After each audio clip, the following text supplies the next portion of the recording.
Welcome to Auto Resolve. In this guide, I will show you how to fix Hogwarts Legacy not launching or wouldn't turn on PC when you using Epic Game.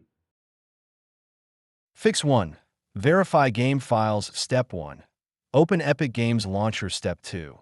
Go to Library, click three dots on Hogwarts Legacy Step 3. Click Verify Fix 2. Run Epic in Game as Administrator Step 1. Close Epic Games Launcher Step 2. Right-click Epic Games Launcher, Run as Administrator Step 3.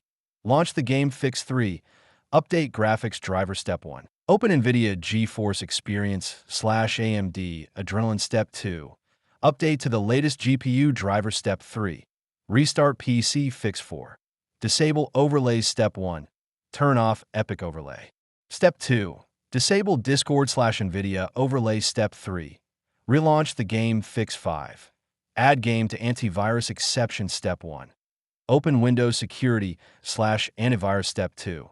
Add Hogwarts Legacy folder to exclusions Step 3. Try launching again Fix 6. Delete shader cache Step 1. Press 1 plus R, type %localaptida Step 2. Open Hogwarts Legacy folder Step 3. Delete save.